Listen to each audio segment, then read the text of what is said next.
Hey guys, welcome to Relatable. We got a big episode for you today. If this does not red pill you and everyone you know, I don't know what will. We are about to take the mask off of everything that's been happening for the past year and a half, and actually everything that has been happening before that, at least as much as we know. So we've talked about the Great Reset on this podcast before. I wish I could say it was a conspiracy theory. I wish I could just put on my tinfoil hat and say, none of this is really happening, but it's fun to talk about. That's not the case. We are talking about the facts of what is going on in the highest levels of both national and global governance and influence, and how everything that's been happening for the past year and a half, and like I said, beyond that, plays into it. Now, I'm going to warn you, this is going to be overwhelming at times, okay? There's probably going to be times when you're going to have to pause this and you're going to have to just take a deep breath and remind yourself that God is sovereign. And it's scary. I'm not going to lie to you, but I really, really encourage you to listen to or watch this entire episode, to share it with everyone that you know, to beg them to listen to it and watch it, and then go talk about it with them and do whatever you can to be involved where you are, to speak up about that which is good and right and true, because that matters. It might seem sometimes in this episode like there's nothing you can do. I don't believe that. I simply don't believe that. And then at the end, I'm going to leave us with some encouragement, with some biblical encouragement, because at the end of the day, God is on his throne. He is the one that's sovereign. But gosh, I cannot recommend you listen to this interview anymore. So without further ado, here is Justin Haskins.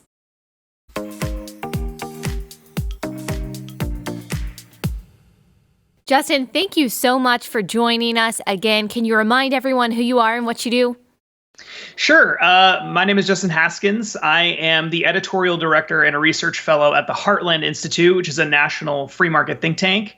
And at the Heartland Institute, I head our Stopping Socialism Center there, the director of that center. And we have a website, stoppingsocialism.com, and a whole bunch of events that we run every year. And our goal is to fight against socialism and especially teach younger kids about, younger people, the importance of capitalism and free markets and individual liberty and the dangers of socialism and collectivism. Well, that is really important work, and we're glad that you do it. You've been on the podcast before.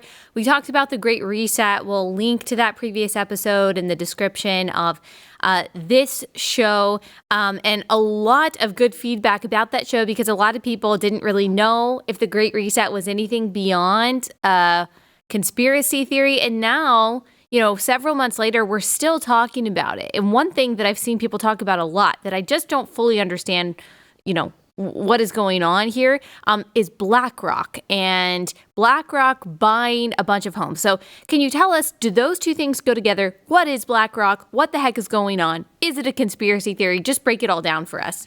Sure. So first of all, it is an important issue. There's no doubt about it whatsoever.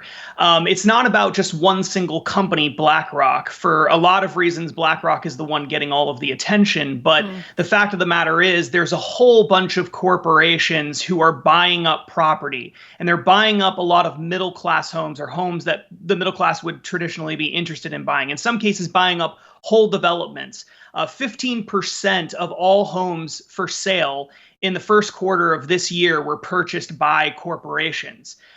In cities like Houston, corporations and investment management groups have purchased 1/4 of homes that were for sale, available for sale. There was the Wall Street Journal did a really influential report earlier this year that kind of sparked this conversation, because there was this whole housing development in a suburb of Houston called Conroe that was purchased by a corporation, the entire housing development. And nobody expected that was going to happen. They just showed up and paid millions of dollars to buy every single home in this new development. There are zip codes in the Atlanta area, which is full of corporations buying up these homes. There are zip codes in the Atlanta area where certain years, 90% of the homes for sale are purchased by corporations. Wow. So there are large corporations and investment management groups like BlackRock and Blackstone, which is different from BlackRock, and a whole bunch of others that are purchasing these homes. It isn't a problem everywhere, which I think is one of the most important things for people to understand. When people talk about these companies going up and snatching homes everywhere they can find them, that's not exactly true. They're targeting markets where it makes sense for them financially to buy these homes. They're coming in, they're outbidding everybody in the area, and they're buying homes en masse. But it's not everywhere. It's only in desirable locations, which of course is a problem because they tend to be middle homes for the middle class. And so it's really hard in these markets for families who normally would be able to afford these homes to buy them, because they're competing with these big, gigantic corporations who are able to afford paying a lot more for these houses. And why are they doing this? Okay, so there are a variety of reasons for why they're doing it. I think the primary reason they're doing it is because housing can be a very good investment. These large corporations have access to capital right now at a very, very low cost. And what I mean by that is they can go to banks and they can get loans for millions or hundreds of millions or even billions of dollars in some cases to purchase huge amounts of property or several kinds of property developments and things like that over a long period of time at very, very low interest rates. When regular people go to get a mortgage today, and right now mortgage rates are very, very low, they're paying between 2 to 4% depending on their credit and other things, their down payment, that sort of thing. These big corporations can get access to massive amounts of money for a little over 1% interest rate. Now, that doesn't seem like a whole lot. Like maybe that's not a huge difference, but it is. It's half in some cases. In some situations, it might be a third of what you're able to get it at. Mm-hmm. And they already have lots of money. So if you're a bank, who are you going to give the loan to? Are you going to give it to some regular person who may not ever pay it back, or to a giant corporation? And are you going to give them a better rate than regular people? So there is it's a good investment for them. They have access to this capital. And the reason they have access to this capital is because of all of this money printing that's been going on from the Federal Reserve. And that's the main reason. That's the driver behind all of this. And it hasn't just been going on this past year. This has been going on for well over a decade to varying degrees. It's just increased in the past year or so because of all of the money printing that's happened with the Federal Reserve. So some people speculate that the Federal Reserve and these big banks and these corporations are actually intentionally in cahoots to basically try to, for lack of a better word, screw the middle working class. Do you think that's true, or is that a conspiracy? So I think that there is no doubt that they're in cahoots and they are working together. The question is, are they doing it because they want to screw the middle class? I think the answer is not really. I think this is actually a symptom of a much larger structural change, a much larger movement that's being pushed by these elites at these big financial institutions and on Wall Street and in corporations and in government and elsewhere, international institutions. It's all part of the Great Reset type stuff that we had talked about before. This endless printing of money that's been going on is not being distributed equally to people throughout society. It's mostly being concentrated in the hands of these big corporations and these big financial institutions at the top. The money is circulating from banks to corporations to investment managers. That's what BlackRock is an investment management company. And they're all getting really, really rich off of this. Now, I believe that there, in a sense, it is a form of collusion, I guess you could say, that they're doing all of this. They all know each other. They all hang out at Davos with each other. Yeah. I do believe there is a plan here, but I don't think the goal is, well, let's just screw the middle class. I think the goal is, let's get as rich as we possibly can using this system for as long as we can possibly do it. And in the process, we become really powerful and really influential, and we can help change society and alter society and create wokeness throughout our society. Yeah, And so these are are they all good trying to, things. would they say that they're trying to make society more equitable somehow? Is that like how they kind of, I don't know, mask their greed? Yeah, I mean, there's no doubt that that's what they're saying is the purpose of the Great Reset, and this is a part of the Great Reset, I believe, is to make society more equitable, to make it greener. This whole ESG system that we've talked about before on your podcast of reworking the way that we evaluate corporations and businesses so that instead of just looking at how good the products and services are that a corporation produces or how happy this customers are, how much money you make, we look at those things, but we also look at this elaborate system of metrics called ESG metrics, environmental, social, and governance metrics, so that companies that may not be as profitable, may not produce services that are as good or as desirable in the marketplace as some other company, is valued higher because they are woke. Based on all of these ESG metrics. This is the system that's being rolled out. It's already in place in many corporations. And so there's no doubt about it that that's a huge component of it. They want to use their economic power to alter society. Yeah. The question that you asked is this, why are they doing this? Is it really because they care about these woke causes, or are they just trying to get really, really rich? I think personally, they're just trying to get really, really rich. Yeah. And that all of these woke causes that they've adopted is a way of getting the far left to buy into all of this and allow this to go on. Yeah. So they've created this alliance with people on the far left. They'll leave them alone because while these big corporations snatch up property, while these banks print trillions and trillions of dollars of the Fed, and all these people get filthy rich. The left will allow this to happen because these institutions are promoting left-wing causes. And I think that's the primary motivation that's behind a lot of these things that are going on. What you said about the ESG score makes a lot of sense when you hear conservatives ask, you myself included, like, why do these companies want to risk polarizing potentially, half of their customer base? Don't they just want to make as much money as possible? And so why do they latch on to these policies that they know are really unpopular? And obviously, I think one of the reasons is that they know conservatives just don't tend to boycott and they don't feel like they can. Okay, it's really hard not to use Amazon or Twitter or a lot of these big corporations. So they know that they probably won't lose that many people. But also, if they can get a lot of value from promoting these kinds of woke causes that will end up giving them profit in a way that, just having conservatives like them wouldn't, then that makes a lot of sense when they are kind of weighing this cost-benefit analysis. Like, they're okay with losing customers like me and you because at the end of the day, they have value elsewhere, basically. Yeah. And can you back up a little bit, just for those who maybe didn't watch the previous episode with you? What is the Great Reset, and how does all of this kind of tie together?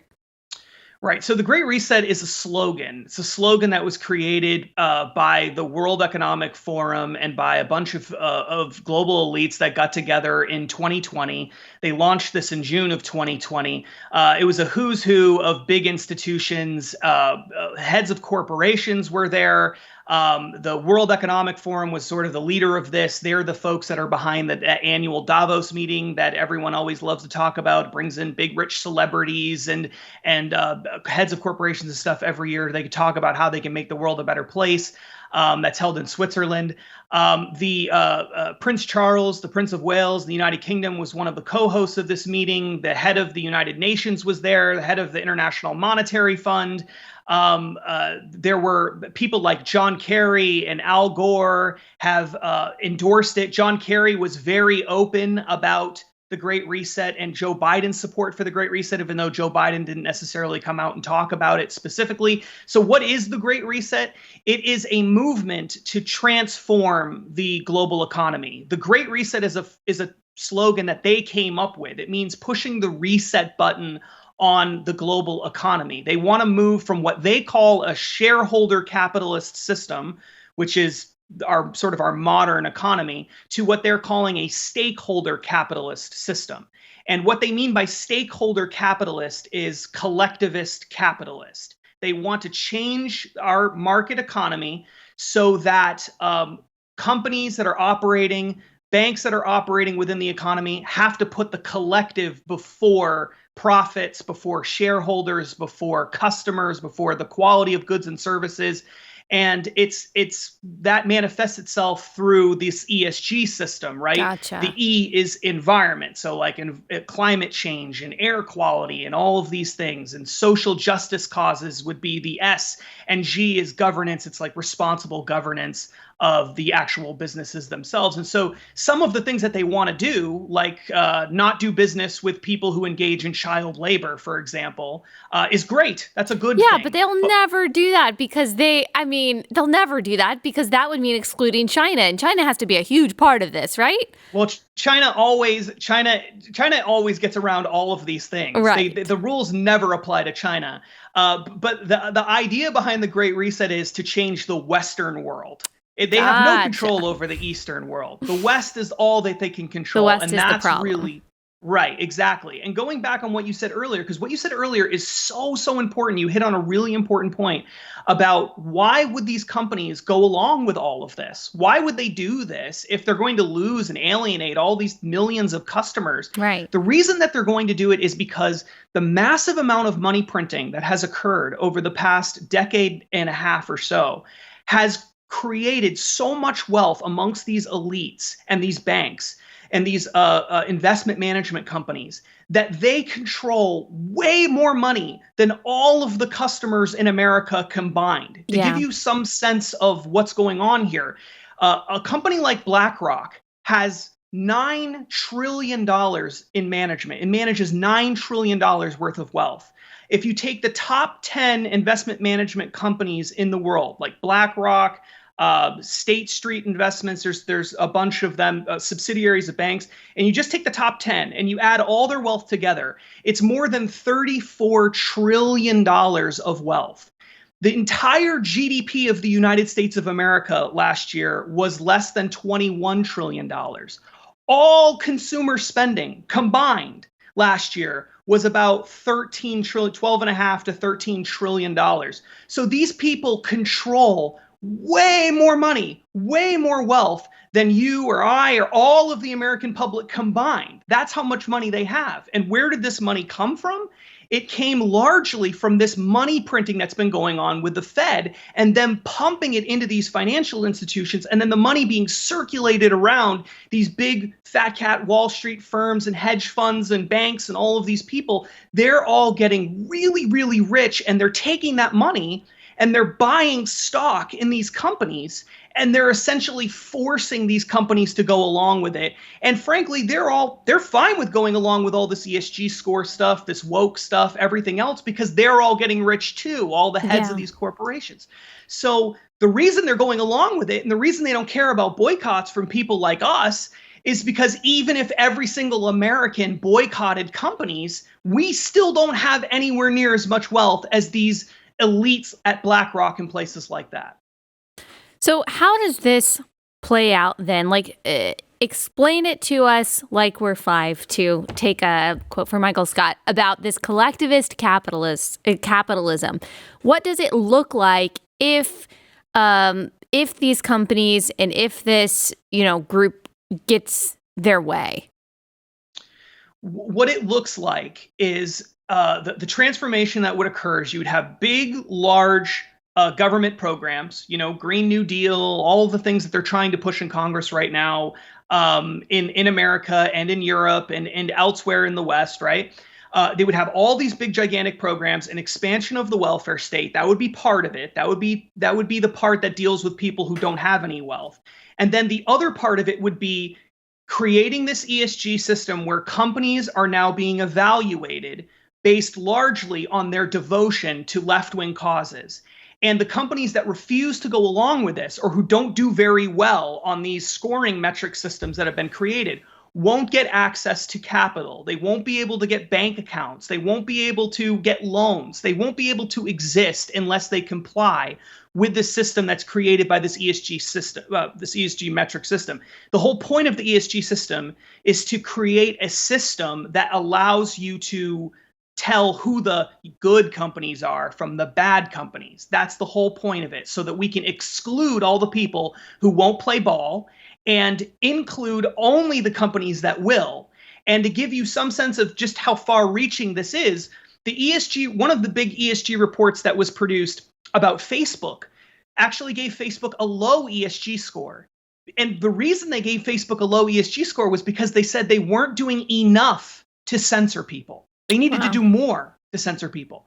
So it's as minute as that. They are rolling this system out all over the world. More than 80% of large companies in the United States already have ESG systems in place. This has been going on for a long time. It's been building.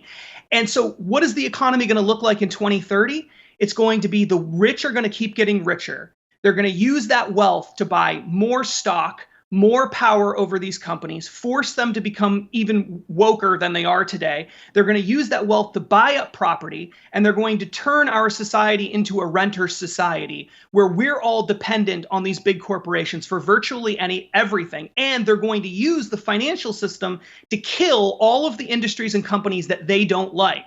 So you won't need to pass a law that says that Allie Stuckey can't talk about, I don't know, transgenderism on Twitter. They won't need to do that. All they'll have to do is create an ESG metric that punishes Twitter for not punishing you. And Twitter will just go ahead and punish you anyway. They're already doing this because the system is already in place and it's already starting to be rolled out. So the world is going to look sort of like what we see today, but just on steroids. It's going to get worse and worse and worse. And it really is, I think, the most important issue of our time, because it touches on all these other things that you and I care and talk about. And we just don't realize how interconnected they all are.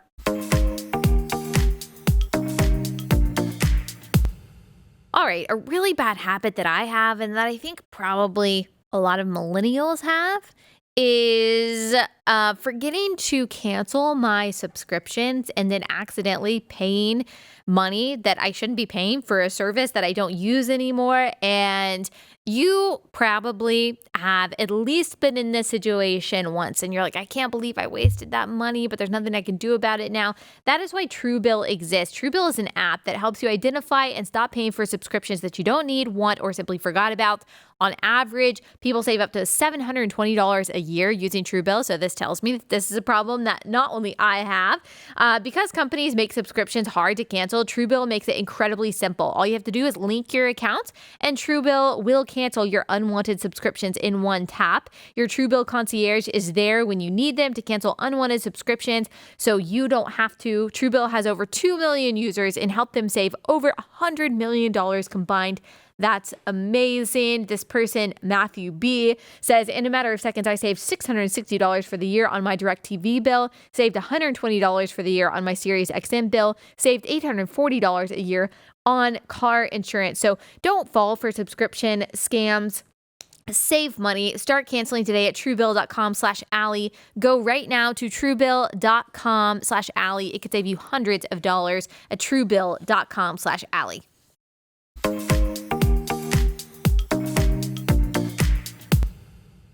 So to bring it back full circle to the BlackRock thing, so they're purchasing these properties, and sorry if you already said this, to make them into rental properties to try to basically make the middle class perpetual renters so they can't gain equity and all the things that kind of help you accumulate wealth? There's no doubt that they are buying up properties and they are using them as rental properties. That's the primary way that these large corporations, it's the primary reason for why they're buying up the property.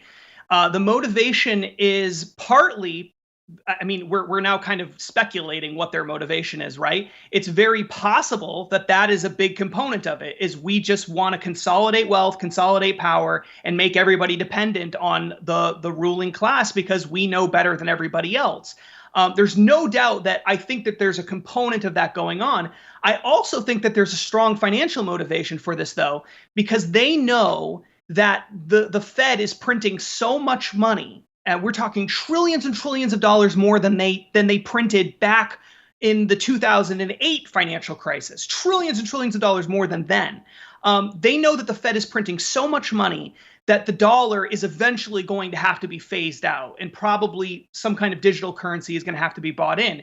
And if you know that that's coming, and these people are all at the very top of these systems, so if there is something like that in the works, they would know it, then the best thing you can do is buy hard assets, buy gold, buy mines, buy property, buy farming, and that's what we're seeing these elite institutions do. They're buying up these houses, I think, in large part because even if the dollar crashes, a house is still worth a house. And that house will hold value over a long period of time because people need to live somewhere, right? So there's an element of that as well. I do think the crash, which I think is inevitable, the inevitable crash of the dollar is a component in all of this in their thinking.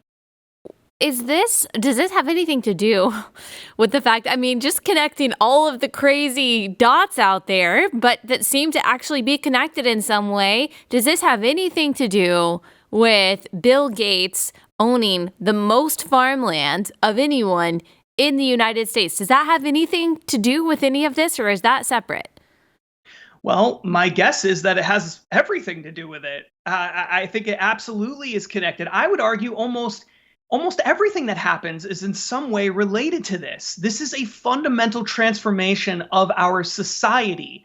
And that doesn't come from me. That comes from them. They're the ones saying this. They're the ones saying that we need to, in the words of John Kerry, we need to change the social contract of our society because the existing social contract doesn't work. That's the kind of things that these people are saying at these meetings.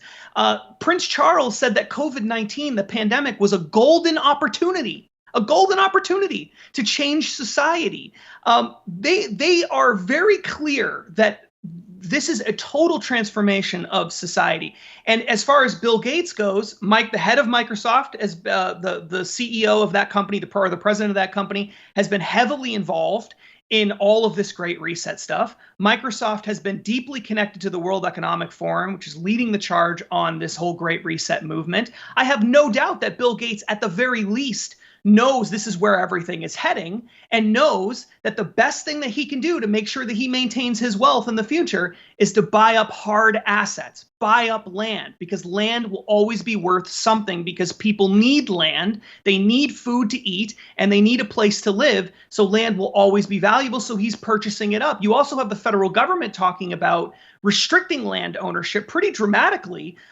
Joe Biden has a 30 by 30 plan. His goal is for the federal government to conserve 30% of all land by 2030 in the United States. Well, what's his reasoning for it? Is it some kind of conservation?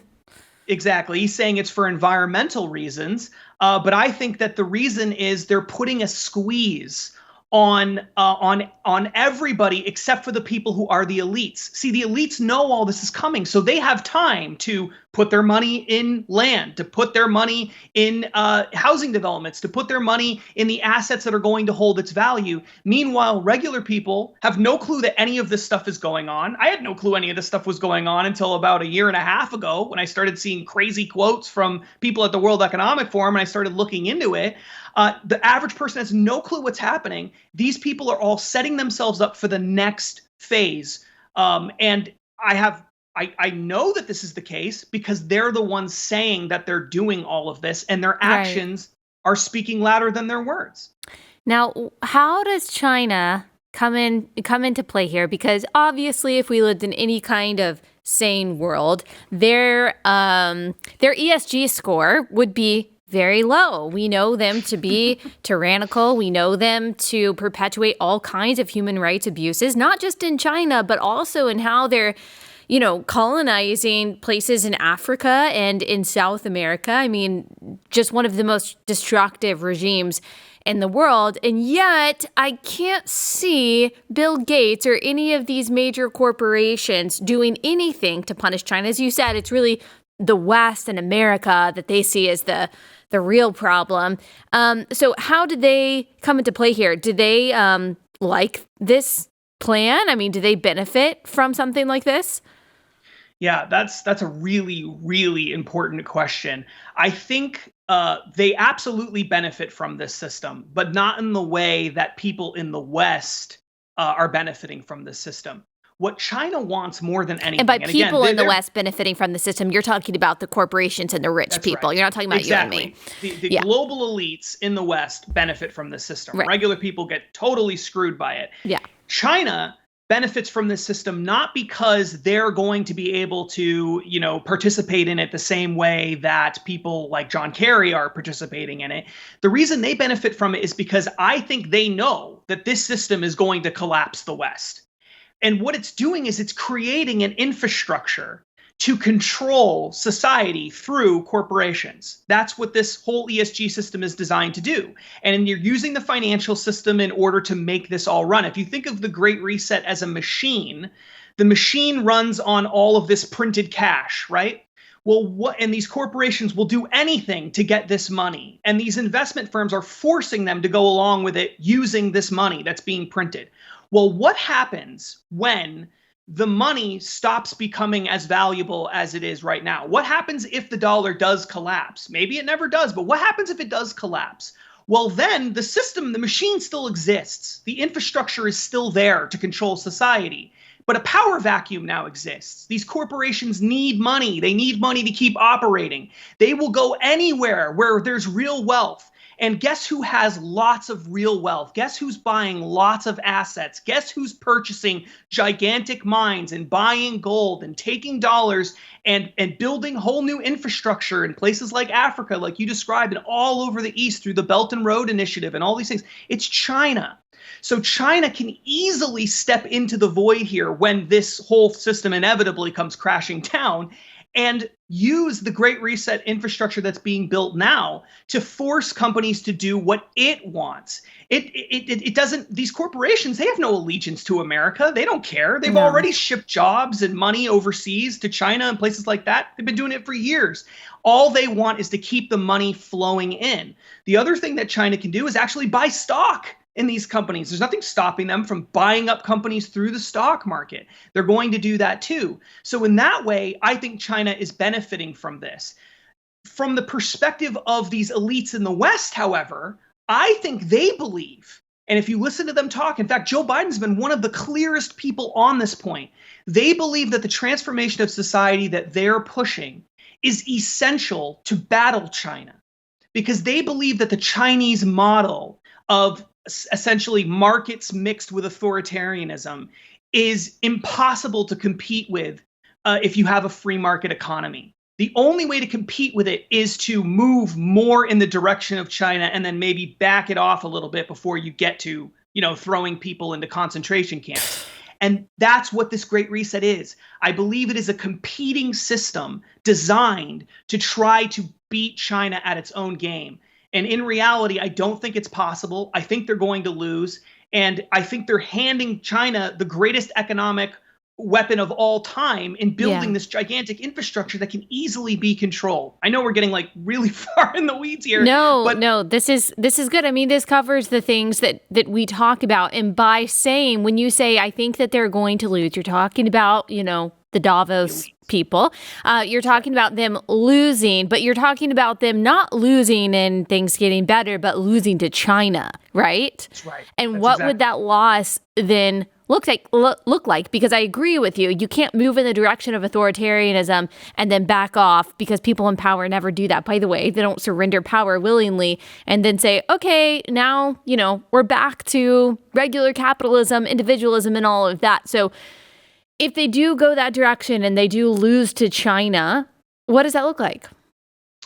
Right. So what it would mean is that this ESG system that exists, where there's all these metrics that provide scores to people based on a whole bunch of different things, and a lot of it is just woke left-wing ideology that are put into these metrics. These metrics can be changed. There's nothing set in stone. There's no reason you can't change the metrics to be whatever it is the people with the money want them to be. And they can reward the companies, the people with the money can reward companies in any way that they see fit. So these metrics can change. They're easily changed. In fact, they change all the time. If China is the one with all the money, And because the dollar has collapsed, because America is no longer the biggest player in the global economy anymore, then China is the one that's going to be able to set the rules for how people have to operate. And our economy will easily be transformed through these corporations, through this Great Reset infrastructure, to serve the interests of China, whatever those interests are. And by serving the interest of China, I mean serving the Communist Party of China, who essentially controls everything over there. That's how this can all easily play out. And you're seeing what I like to call canaries in the coal mine already. You're starting to see this already.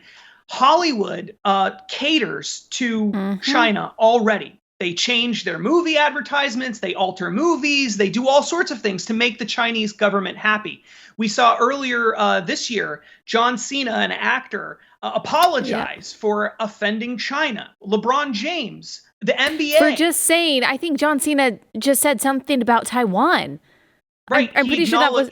Yeah, go ahead. In passing, he said Taiwan, we treated Taiwan as if it were a country, and sort of in passing. And this so angered the Communist Party of China that they demanded that he change. And he immediately bowed down to it.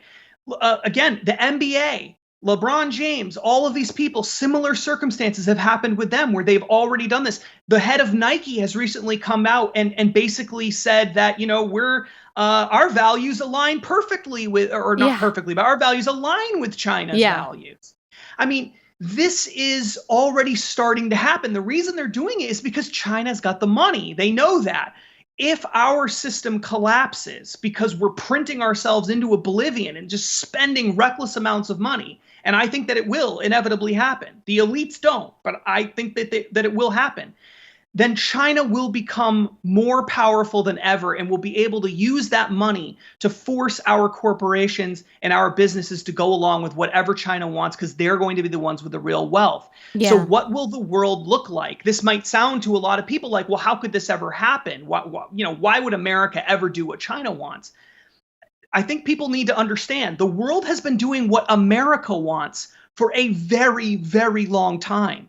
So all we're doing is flipping the script here. And instead of people having to do what America wants, instead of Americans making movies and creating corporate culture and exporting it to the world, China will do the same thing. They'll step in that role, and then we will be beholden to them. Yeah. They have a lot more people than us. They're extremely authoritarian. The culture there is very, very different than the culture here. They're much more willing to live in an authoritarian society. Yeah. And over time, those gaps are only going to get bigger with population and wealth and all of that other stuff. I think we are on a path to lose this battle with China, and for China to be able to use the infrastructure we're building now to control our society. And the worst part of it is, if I'm wrong and China can't beat our elites, then our elites will be in charge of society. Yeah. So if we don't stop this movement of woke corporatism and cronyism and massive printing of money and all of these things that are happening, if we don't stop that, individual people are going to lose all of their freedom, either to the elites or to China or to both. But it's going to happen.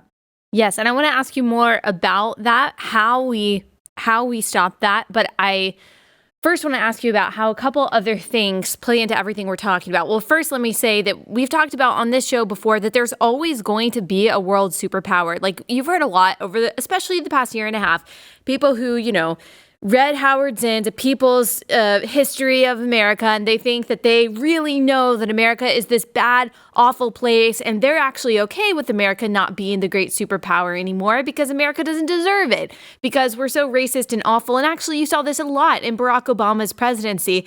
Even if the Great Reset wasn't something that was necessarily prevalent when Barack Obama took office, I do think that the whole apology tour, the whole idea that America really has never been that great. America really, really isn't, this city on a hill that that the rest of the world needs to follow. That started a long time ago. That really started, well, in academia, it started decades ago, but I think in the presidency, it kind of started under Barack Obama. And a lot of what we're seeing right now, even with it might sound crazy to connect this, but even what we're seeing with critical race theory and what's being taught in public schools and what's being taught in colleges, this, what I think is a completely erroneous look at the United States as just this pervasively evil power, both here and abroad, that has never been good, never been for justice, never been for true liberty, never been for truth. All of that self-loathing that I think has been imported by communist China and maybe some, other foreign regimes, and is also just kind of burgeoned here organically. I think that plays into all of this, because if you've got a people that doesn't even really believe in liberty anymore, you don't even really believe in the ideals on which we were founded, and you actually buy into this idea that, Western civilization really isn't all that great, then you're going to be much less resistant to what's coming, and we see that especially right now with people being willing to say, mandatory vaccine passports and all that. People are so willing to exchange all of their liberty for a little bit of temporary safety. And I think that is accelerating this transformation of society. Do you agree with that? Yeah, without a doubt. There's no doubt at all. One of the most interesting things about what's happened over the past few decades in America is that the left, in an effort to try to create this fundamental transformation, has attempted to destroy basically every part of our existing system and undermine American history and undermine all of the fundamental values that have made this country so great for so long. That's all been part of the process, as you just beautifully laid out. There's no doubt about that whatsoever. What's interesting about that is they're so eager to burn the system down. Yeah. But there's no clear plan for what we replace it with after the fact. Even the people on the left all disagree with each other about what that world should look like.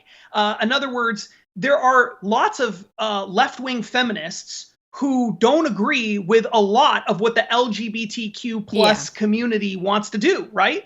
There are people who are sympathetic to radical Islam on the left. How does that fit in with radical feminism on the left? Right. None of this makes any sense. It's the schizophrenia of the left. And they have no objective moral standard upon which to base their ideology. They have no way of knowing what really is true and what really isn't true, what is a right and what really isn't right, because they essentially have rejected the foundations of Western civilization, meaning, Judeo-Christianity, essentially, right, and the principles that have come from that, to the point where it just becomes an argument with really no end. Yeah. And so but what's crazy about it is, for whatever reason that they believe in radical feminism or Black Lives Matters, or you name whatever the cause du jour is on the left, whatever that is, in the East, they don't believe in any of it. No, they don't. They don't believe in any of it. And neither do the elites, honestly. All of these people that are giving these ESG scores, they might say that they do, but I think that is... that's betrayed by their allegiance to China. If they really cared about any of that, do you think that they would be partnering with the regime that is colonizing Africa and has 1 million Muslims in a concentration camp? Of course not. So they don't really care about that either. It's always about power. It's always about more control. Those ESG scores, I think, allows them to do that in a way that seems virtuous enough, not even just for the left in America, but for most Americans that view themselves as tolerant, that they're just willing to go along with it. And tolerance, while it can be a beautiful thing, especially when you have people that all have the same basic worldview and basic values, it can also end up being a bad thing, because you're so tolerant, so open-minded to anything that you are unable, as you were saying, to actually be able to distinguish between virtue and virtue signaling, or the truth and a lie. And we certainly see that when it comes to especially what kids today are learning, and the confusion around sex and gender and morality and reality, how postmodernism has really just kind of taken over. And I think that plays into all of this too, not just the self-loathing that comes from things like CRT and all of that, but also the confusion that I think is wrought through progressive ideologies and postmodernism, rejecting what we know about human nature, what we know about biology, what we know about public safety, for example, the defunding the police, all of it just works together to destroy America from the inside so that when the outside comes in, it's a lot easier to take us down. That's what I kind of see happening. Yeah, I think there's no doubt about it whatsoever. And there are a lot of people on the left who believe, you talked about trading a little bit they're trading your freedom for a little bit of security. What the left is doing is they're trading their entire future, the entire future of America, including their own future and their own ideas and their own freedoms, for a little bit of wokeism. Yeah. When in reality, what's going to happen is the system that they're allowing to exist, or in some cases building and contributing to, is going to be eventually, if the dollar collapses, if the United States is no longer the world's most powerful country, it's going to be taken over by people who believe none of the things that these people believe. And as you said, do you really think the people who are colonizing Africa care about Black Lives Matters? No. Have you seen some of the racist commercials that exist in China about African American? I mean, these things are, the culture there is totally different, and they are much more tolerant over there about authoritarianism. The history of China, the history of the East, is a battle of various kinds of authoritarianism. Yeah. That's all it is. Yeah. They don't understand individual liberty the way we understand individual liberty. And if we haven't learned our lesson from engaging in the West with the Middle East, for example, where we've tried to nation build and we've tried to do all these things and get people to adopt individual liberty, when in a lot of cases, depending on the place you're talking about, those people didn't want that. They didn't believe in it. They had a religion that didn't allow for it in some cases. And so if we haven't learned our lesson from that, then we are going to be in a huge, huge crisis at some point in the very near future, because we cannot just say to ourselves, well, you know what, we're America and we're always going to be the most powerful country in the world and no one's ever going to pose any sort of threat to us. All of the evidence suggests that we are on the road to losing that place and not being the global superpower. All the evidence suggests it. And throughout the history of world civilization, one empire after another has fallen and now become essentially irrelevant. It can easily happen to us, and it might take a little bit longer. I don't know when it's going to happen, but if we don't change directions now, if we don't get off this road we're on now, I am certain it is going to happen to us, just given enough time.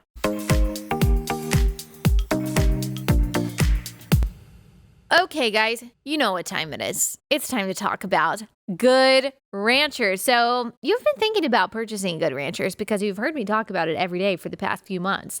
And you've been putting it off for who knows what reason, but you have really wanted to. And here's me today to push you over the edge into buying Good Ranchers. It really is going to make your life so much easier. They've got high quality beef and chicken, better than organic chicken, might I add, that they put in individual packaging, vacuum seal, they ship it right to your door, you put it in your freezer or you grill it right away. You can do pre-marinated chicken, non-pre-marinated chicken, all the cuts of beef that you want. You pick it out online, and then your life is so much easier. You don't have to go to the grocery store and wonder, okay, is this the right cut of meat? Is this high quality?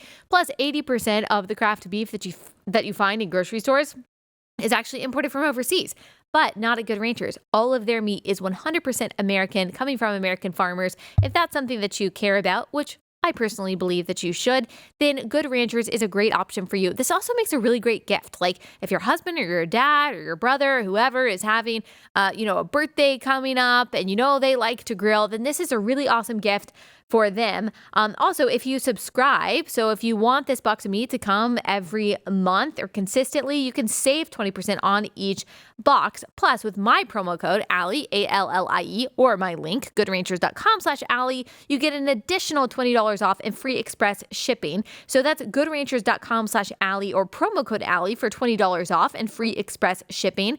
Goodranchers.com/Allie, goodranchers.com/Allie.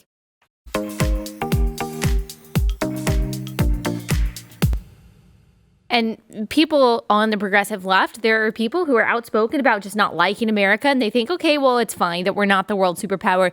You have no idea what you are talking about, because if it's not us, it's going to be China. And as you've already laid out so perfectly, they don't have the same values. They don't care about transgender stuff. They don't care about Black Lives Matter. They don't care about critical race theory. They don't care about equity. Certainly don't care about equity. They don't care about equality. They certainly don't believe in free speech or freedom of religion. They don't believe in any of the things that even people on the left in America still hold dear, even if they say that they don't like the country. That's why I just don't have any tolerance yes, I do believe that we should talk about the bad things that America has done. We should talk about injustice. That's one beautiful thing of living in a free country. Unlike China, where they try to cover up the bad things of their past and present, we can talk about them openly and try to fix them. I think that's a beautiful thing about America. So I'm fine with talking about all that. Kids should learn about slavery and Jim Crow and all the terrible things that America has done. But people who try to delegitimize America altogether by saying, well, we live on stolen land, or America was really founded on white supremacy. Like, do you know the history of the world? Do you know the history of every single country that has ever lived that has been littered with way worse stuff, even than the United States? I'm not saying that doesn't make some of the things that we have done bad, but I am saying that we need to realize that, as you said, the entire world is basically a story of competing oppressors and the oppressed. It's a story of competing tribes. It's a story of competing dictators, competing tyrants. It's a story of bloodshed. It's a story of a boot stamping on people's faces forever until the West, and more specifically, the United States. So do we have a lot of flaws? Yes, we do. But people who just refuse to see that we are the exception and that it's good for us to be the world superpower and not China, I just don't have any tolerance for that anymore because I know too much. And like you said, we see where this is going. It's terrifying. It's not going to be a good world if America is not the strongest. You talk about turning this around. Well, it seems like, it feels like from hearing what you're saying that we're totally powerless to do that. Why do they care about what you and I say? They've got all the money and the capital and the power in the world. How do we turn this around? So this is going to be a little bit scary, what I'm about to say, but I'm going to be honest. I think that the only hope we have to turn things around is to take advantage of a very small window of time that we have right now where the system is not yet totally, completely in place. Once the system is totally and completely in place, and there are clear international ESG standards, and the money is still flowing in and all of this, there is not going to be any way to turn this around. It's not going to be possible. The only way to stop this in America, it's not possible to stop it in Europe, I think. It is a total done deal. In fact, the European Union earlier this year, the European Parliament, which is part of the European Union, voted to make a mandatory ESG system. And if the European Commission approves of this, and they have to formally propose it and approve it, which is expected to happen later this year and potentially early next year, then it is going to become the law in the European Union that you have ESG standards and that companies that don't comply with those ESG standards will get punished. And it's not just the companies in the European Union, it's every company in the value chain for those companies. So any company that does business with those companies, whether they're in the European Union or not, has to also go along with this ESG system. So this is already happening in Europe. I don't think it's possible to save them at this point in time. The only chance we have in America, because we're just a little bit behind Europe on all of these things, is to get politicians in place who are going to make rules and regulations that prevent these financial institutions from engaging in this whole crony system and from stopping all of this rampant money printing from the Fed and the funneling of this money printing into these elites and coffers and financial institutions that are willing to impose this ESG system, that want to impose it. That's the only thing that we can do. And so between now and the time that we put people in place that will do that, hopefully, because Joe Biden and Democrats are not going to do it. They are all part of this. No, they're totally part of it. Even I'm just thinking about HR 1, federalizing elections to make sure that no one can get put in place that will stop this kind of thing. And I don't think that every single Democrat is consciously a part of it. I think that they genuinely think that they are doing good for society and all of that. I don't think that AOC and Cori Bush, you know, by having their own private security, but advocating for defunding the police for regular folk, I don't think that they are thinking about the Great Reset, but they are absolutely playing into it. And by the way, it's not just Democrats. Don't you think that there are some Republicans that are responsible for this kind of stuff, especially the Republicans that have their only policy has been corporate tax cuts for the past 30 years? Without a doubt. There's no doubt about it whatsoever that Republicans have completely played into this. This is not a Republican Democrat thing. This is not a conservative liberal thing. You could be a socialist and not think that the global institutions should be remaking society and in charge of everything. This is an elites versus everybody else kind of thing. And there are elites in the Republican Party, just like there are elites in the Democrat Party who are involved in all of this. Joe Biden and his administration is absolutely big supporters of this. And the proof of that is John Kerry is an open supporter of the Great Reset. He's actually come right out and said that he supports the Great Reset. And in November, after the presidential election was over, John Kerry went to an event at the World Economic Forum. I think it was virtual. And they asked him, the president of the World Economic Forum asked him about the Great Reset in America. And John Kerry and asked if they were asking too much of Joe Biden to create this Great Reset in America really quickly. And John Kerry said, you're not asking too much of Joe Biden. The Great Reset is going to happen, and it's going to happen faster than anyone realizes, with greater intensity than anyone realizes. That's what John Kerry said when he was asked specifically about Joe Biden and the Great Reset. And now John Kerry is in charge of climate policy for the White House, and he's in the White House making these policies that are right in line with the Great Reset. Climate policy is another one. No doubt they're part of it. Climate policy is another one. John Kerry does not care about the freaking climate. He would not be jetting about in his private jet.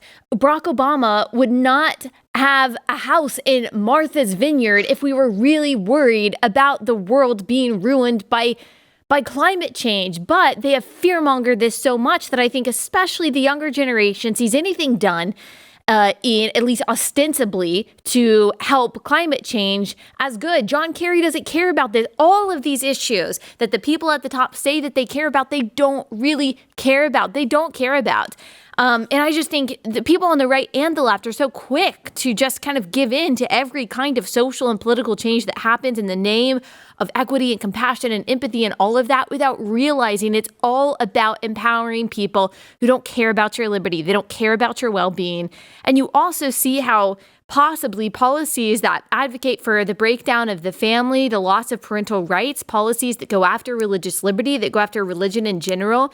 I mean, always the history of dictatorships, especially in the 20th century, has been going after the family unit and going after religion, going after patriotism, definitely. These are values that really, they kind of stave off government encroachment, because if people are getting their values and they're getting their provision, they're getting their security from a unit and institution that is not the government that controls them, well, that's a problem for a government that does want to control you. And so it's all playing together. And I'm kind of realizing all of this, and it's super scary. And I don't know what to do about it. I know we put people in power, but I don't know what to do on a daily basis. And I don't want people to leave feeling hopeless. Yeah, I think that the best thing that people can do right now is to talk about it with other people in a relatable way. And to start with people who are their friends and their family members who are most likely to listen to them. And the reason I say that is because until the system fully goes into place, there is some pressure that can be put on these big corporations, these big banks and others to avoid talking about this. I know for a fact, because I've been working with Glenn Beck on a book about the Great Reset for like over a year now. Yeah. And there's been times where he and I have talked about certain banking institutions on the air and how they're buying into this ESG system and how they're going to use it to impose their will on other people. And we've had banks, big multi-billion-dollar banks, some of the biggest financial institutions in the world, contact Glenn's people ones? And say, I can't say because we promised we wouldn't, but top 5 banks in America talk to Glenn's people and say, you shouldn't talk about this. You're getting it all wrong. And then when we would ask, well, what did we get wrong? They would say, well, you're not getting the facts wrong, but all these things. But they cared. They cared that you said something. They cared. And that's the point. So they are still afraid that they're trying to, it's like they're trying to rob a bank. And the last thing you want to do if you're trying to rob a bank is have people on the street say, hey, is that guy trying to rob a bank? That's not what you want. What you want is just get out. And that's what they're trying to do. They're trying to get out with the money as fast as they possibly can. So if we can expose it, we might be able to slow it down long enough to get politicians in place who will hopefully do the right thing. But it starts with slowing the process down between now and the upcoming elections. Yeah. And all these little things matter. You don't necessarily have to have a politician who every day is talking about the Great Reset, but all the things that stand in the way of those elites doing what they want to do, everything that preserves liberty and the family unit and religious liberty, all these things, even though they might not seem like they have something to do with that great grand reset that might seem far off to people, but all these things actually really do matter. And there's a couple other things I just want to ask you if it's connected at all to this, or at least will be used to be connected to all of this. One is vaccine passports. People, are really nervous about that basically everyone is going to have this app on their phone showing verification of vaccines. And we're not even talking about your stance on vaccines, but vaccine passports. Does that play into this and just the hopes of limiting people's freedom? Yeah, I think that vaccine passports are incredibly dangerous, not because of the vaccine passport itself, but because, it's infrastructure that you're building that you can use for other things in the future. And that's what all of this movement is all about. It's about using technology and modern finance and money printing and regulations to create an infrastructure that can then be expanded upon to use for other things. So if you can require people to have an app that shows that you've been vaccinated, why can't you require people to have an app that serves very similar function for things that have nothing to do with vaccinations, but maybe just being healthy? Maybe you can't go to a fast food restaurant unless you have permission on your app that you've been exercising 3 times a week. Why can't they do things like that? In the United Kingdom, they actually have health apps that are designed to try to encourage people to live a healthier lifestyle. That's rolled out by the NHS, the government health service over there. These kinds of things can easily become authoritarian. Yeah. And so do we want to wait for them to become authoritarian before we oppose them? No, because by then it's too late. It's almost impossible to get rid of them. You got to kill it before it becomes a huge problem. Why take the risk? We don't need vaccine passports, not really. So why take the risk that it poses to our individual rights? We have to oppose all of these kinds of things in every way that we possibly can so that we can slow this train down long enough to put people in place who will take it seriously and hopefully reverse it. Yeah. Now, your Twitter profile says that you are a libertarian federalist. When I hear libertarian, I think just small government, but it seems like you're calling for, and I would be calling for, the federal government to step in some of these areas and say, no, we're not going this direction. What do you think? Well, I think what's interesting about this is that there are a lot of libertarians who would argue that we should just let corporations do whatever they want, let banks do whatever they want, because corporations and banks, they're private institutions. But the thing is, they're not private institutions, not really, not in a truly free market sense. They are creations of government. Corporations have different laws. They have different regulations. They pay different taxes. They are literally an invention of the federal government. You file paperwork in states and with the federal government to some extent to create new corporations and to pay certain tax rates and to have limited liability so that you can't be punished for the things that your businesses do. This isn't the same thing as some person who's a farmer that owns their own land or has a little restaurant or a coffee shop or something that they own outright. That's not what we're talking about here. We're talking about institutions who are essentially quasi-government or government sanctioned, at the very least, institutions with all kinds of special benefits that they're surviving on and thriving on and becoming super rich on. Social media companies is a great example of this. The idea that social media companies, these big gigantic corporations, should have the ability to silence people based on their speech because they don't like their speech. We're not talking about pornography or things like that. We're just talking about people who say things that they don't like. Saying a man is a man. Yeah, exactly. Something you know about. I mean, the idea that is perfectly fine because they're a private institution and they have rights is completely nonsensical The only reason they are allowed to exist, the only reason that Twitter or Facebook exists is because we have special federal laws that allow them to escape liability when people go on their platforms and say things that are obviously wrong. You can't go to Twitter and sue Twitter for libel and slander and things like that because people on Twitter are saying things that are factually incorrect about you. That's because we have special laws that allow these companies to exist. Without those special laws from the federal government, these companies could not exist. Yeah. So they have all made billions and billions and billions of dollars off of the federal government providing them with special protections. And then we're told they can do whatever they want. They can silence anyone they want. Well, then what's to stop the federal government from, in effect, creating a private institution that, I don't know, runs the power in society and then just cuts off electricity from anybody who doesn't agree with them about, whatever it happens to be, right? And that's fascism. That's fascism. And exactly. And the very people who call themselves anti-fascist and think that everyone on the right is fascist, they don't understand how actually, yes, Republican politicians, as we've already noted, definitely play into this as well. But these woke corporations are working together with the Democratic Party and the Democrats that are in power right now to be able to not just secure their power even more, but also put these very onerous burdens on the public. And sure, Twitter can't throw you into jail. And so it's not technically a violation of the First Amendment, but it is creating a particular culture, a very self-censorious culture in which really the principles of free speech and of liberty in general aren't really thriving. And I appreciate what you said, that libertarians, I think, in their truest sense, recognize that any concentration of power, any abuse of power, whether it's in corporations or the government, is something that we should be resisting. It's not, only if they are an elected official. All kinds of abuses of power matter because they affect people's lives. Last thing I think I want to ask you about, do you have an opinion on Bitcoin, cryptocurrency, as a hedge against the collapse of the dollar? Like, how do you think that plays into this? I'm sure some people are wondering that.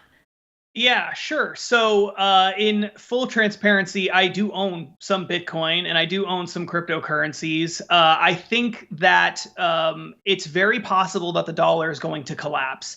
And it's not entirely clear when that happens what the best way is to hedge against the dollar collapsing. There are people that believe that you should buy gold. There are people who believe that you should buy cryptocurrencies. There are people who believe that you should buy property. I personally think that if I had lots and lots of money, I'd put it in everything. That's a hard asset. I'd put it in, including in cryptocurrency, which is kind of a hard asset, because I believe the existing system is going to collapse. And unless you diversify your wealth, and I'm not a financial advisor or anything like that, but unless you diversify your wealth, you're putting yourself in a very, very risky situation. Because at the end of the day, the big, gigantic financial institutions, the big corporations, foreign countries, they are putting their money in gold. They're putting their money in silver. They're putting their money in mines. They're putting money in farms. As you said, Bill Gates, one of the richest people in the world, he's buying up massive amounts of farmland. They're buying hard assets, including cryptocurrency. And so I think that if they're doing that, it's probably a good idea for regular people to do it too, because there's a really good chance that they know something that we don't know. Yeah. And I think the more that I've learned about this whole thing, the more confident I am that eventually the dollar is going to collapse. And I don't want to be left penniless when that happens. Yeah. Okay, actually, a couple more things. Eviction moratorium. Do you think that that is a purposeful attack on property owners and on, middle working class landlords in the same way that, companies like BlackRock buying these properties, turning them to rental property is actually preventing the working class from, creating equity and wealth? Do you think that those things are working together? Are they similar? It is impossible to know for sure whether it's deliberately being put into place in order to help further this whole concentration of property in the hands of corporations. But what I do know is this: it is helping that whole thing. There's no doubt about it whatsoever. And when Joe Biden extends the eviction moratorium in certain areas. They've had the fact that we had an eviction moratorium in the first place, that was without a doubt screwing over landlords who are just regular people who owned a second property or a third property or something like that and were renting it out. That's 70% of landlords in the United States, by the way. 70% of rental properties are owned by landlords with just one or two properties that's just trying to feed their families. It's not some, rich miserly guy at the head of a corporation. They're just regular working class people. Right. And the corporations, they can absorb that loss for a little while. That's not a problem for them. They can say, okay, yeah, some people won't pay our rent, and yeah, we'll lose money this quarter, maybe next quarter, maybe the quarter after that, but that's okay. Eventually, this property is going to be worth lots of money. Eventually, we're going to get our money back, and we don't have to worry about any of this. And we also know that if we really need money, if we ever really start running out of money, we can just go to the banks, and they're going to give us lots of money for low interest rates, so it doesn't really matter. Regular people who are landlords, who own these properties and are just trying to survive and use them as income, those people can't do that. They just lose their property. They just lose the value of their homes. They just end up getting screwed as a result of this. So whether this is an intentional plan, I don't know. Unlike some of the other stuff we talked about before, I've never heard anyone talk about it in a way that would make it sound like it's intentional. But if it isn't intentional, it's having the exact same effect as if it were intentional. So in a way, it almost doesn't matter. Right. Just quickly, just to name another boogeyman, in addition to Bill Gates, who, as I say, if you don't want to be at the center of all these conspiracy theories, not that this is, but other conspiracy theories, then don't be so sketchy. Don't be so sketchy. He's so sketchy. And the same thing with George Soros. People say that he's a right-wing boogeyman. The dude is sketchy. He's doing a lot of stuff. Does he have anything to do with any of the things that we've been talking about? Yeah, without a doubt. George Soros is actually famous for hanging out in Davos. He hosts a really elaborate dinner party there every year where it's like the most elite event that you could possibly get into. Only the elites of the elites are allowed to do that. George Soros is also, strangely, one of the primary funders of the Marxist left here in the United States who supposedly want to eat the rich. The whole Black Lives Matters movement, the organization itself, which is openly calling for the destruction of the family, which is called for Marxism and the collective ownership of property, all the things that you would think the Davos people wouldn't like, they are owned by the Tides Foundation, and one of the largest donors to the Tides Foundation is George Soros. Yep. So George Soros is hanging out with the Davos people while funding Marxists in the streets at the same time. It makes you think that he's probably got a plan here. It's create lots of chaos, take advantage of that chaos through these other policies. So yeah, absolutely, George Soros and people like him, I think, are involved. And also helping the DAs across the country, progressive DAs across the country that are put in place that are for defunding the police, they're for bail reform, they're for so-called criminal justice reform that really just ends up putting murderers, violent criminals back into the streets, committing more crime, creating chaos and disarray, and just the destruction of some of America's most beautiful cities have now really spiraled out of control. It's not just because of George Soros, it's also just because of policies independent of him, but certainly his organization has funded the campaigns of a lot of the people who are making these policies and making sure that America's greatest and most powerful and most profitable cities are destroyed by crime and homelessness and public drug use and all of that. And and it's such a distraction. Not that COVID doesn't matter and that it's not real, because it does. I know people who've been very seriously impacted by it. But you can see how it's at the very least being used as an excuse to distract us from other very pressing, important issues. And it's also being used as an excuse, of course, to accumulate power. And man, this is the stuff of if you don't want people to go down the rabbit holes of conspiracy theories, of thinking the election was stolen and thinking that Joe Biden is really just a plant so that people could elect this, middle of the road Joe, so all the Great Reset stuff could go on behind the scenes. I mean, or that coronavirus was purposely created and released from the lab to wreak all of this destruction and chaos. I mean, I'm not saying that all of that stuff is true. I'm just saying I can see how people would get there based on what is absolutely true, right? Yeah, without a doubt, it's really easy to go down that rabbit hole when you look at the money and you look at how rich these people are getting and you look at the policies that they're putting in place and you look at the quotes that they're saying, the mountain of direct quotes of them talking about fundamentally transforming the world and pushing the reset button on the global economy, and every country must participate, including China and the United States, including people like Justin Trudeau. Justin Trudeau, exactly. Nice guy, not a radical. Of course he is, but he said that outright. He said we need a great reset. Yeah. Basically, the entire G7 has at one point or another called directly for a great reset. The head of the United Nations, head of the International Monetary Fund.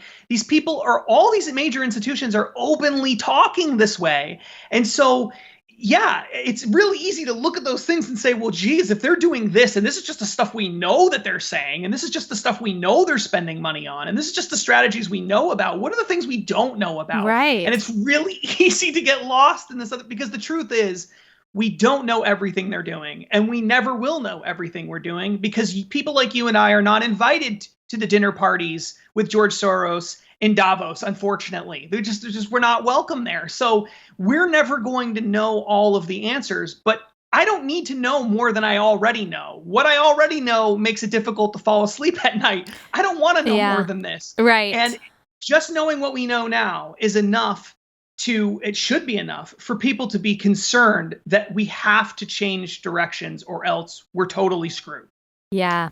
Wokeness is being used as the vehicle to destroy the institutions in the West so the West can be, minimized, belittled, made small so that it will easily conform to either, like you said, the power of China or the power of these elites. And if we get there, which I pray to God that we don't, they're going to abandon all of these woke values. And gosh, we haven't even talked about how the military and the intelligence agencies in the United States are also being overtaken by that destructive, divisive stuff, which will also help lead to our demise. So this has been a very positive, optimistic episode. Thank you so much. If this doesn't red pill people, I don't know what will. How can people support you, follow you, and all that good stuff?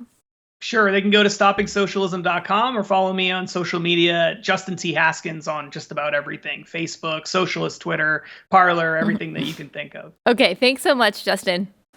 Thanks, Allie.